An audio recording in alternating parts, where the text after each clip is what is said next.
মোদকটি বানানোর পর একইভাবে এর মধ্যে একটু রাংতা লাগিয়ে দিলাম এবং চামচের পিছন দিয়ে এইভাবেও দাগ দিয়ে নিতে পারেন, তাতে একটা ডিপ দাগ হবে যেটা দেখতে বেশ ভালো।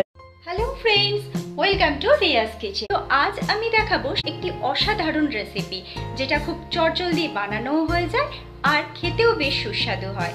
আর এই মোদকটি বানাতে আমি কোনো রকম মোদকের মোল্ড ব্যবহার করছি না। একেবারে প্রথমে একটি প্রিহিটেড প্যানের মধ্যে 2 টিস্পুন ঘি নিয়ে নিচ্ছি।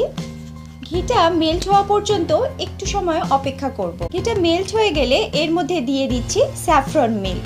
1/4 কাপ মতো কেশর মিল্ক দিয়ে যখন সেটা ফুটে উঠবে তখন 2 টেবিল স্পুন ফ্রেশ ক্রিম দিয়ে একটু নেড়ে নিতে হবে। দিয়ে দিতে হবে 1 কাপ গুঁড়ো দুধ।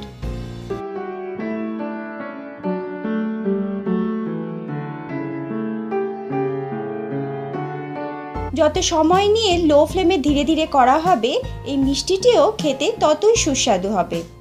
দেখুন অনেকটাই সিল্কি স্মুথ একটা টেক্সচার চলে এসছে। এখনও এটা 10 মিনিট এইভাবে লো ফ্লেমে অনবরত নাড়তে থাকবো। এখন বেশ প্যানের গা থেকে ছাড়তে শুরু করেছে, আমি এইভাবেই নেড়ে যাব। এটা বেশ একটা ডোয়ের স্ট্রাকচার পেতে শুরু করেছে। আরও 3 মিনিট এইভাবে নাড়বো। সম্পূর্ণভাবে প্যানের গা ছেড়ে গেছে। এবার এটা আমি অন্য একটি পাত্রে তুলে নিচ্ছি। এরই মধ্যে আমি একটা তড়কা প্যান নিয়ে নিয়েছি। এর মধ্যে নিয়ে নিচ্ছি 10টা পিস্তা বাদাম একদম পাতলা পাতলা করে কেটে। এটা একটু সময় রোস্ট করব। এবার এর মধ্যে দিয়ে দিচ্ছি 2 ফোঁটা এলাচের এসেন্স। 1/3 কাপ গুঁড়ো চিনি ব্যবহার করছি, তবে চিনিটাও 2-3 ধাপে একটু একটু করে মেশাতে হবে এবং আবারও দিতে হবে, তাতে মেশানোটা খুব ভালো হবে। 3 মিনিট রেখে দিচ্ছি। মিনিট 3-এর মধ্যে এটা বেশ সুন্দরভাবে জমে যাবে। তারপর হাতে একটু ঘি গ্রেস করে নিয়ে মোদক বানানো শুরু করতে হবে। হাতে ঘিটা লাগিয়ে নিলে মোদক বানাতে সুবিধা হবে। যেহেতু আমি এখানে আজকে মোদকের মোল্ড ছাড়া করছি, সেই জন্য মোদকের মোল্ড ছাড়া ঠিক কিভাবে মোদক বানাবেন সেটা আমার ভিডিওটি দেখে পরপর ঠিক মতো ফলো করলেই কিন্তু আপনারা সঠিকভাবে মোদক তৈরি করে ফেলতে পারবেন।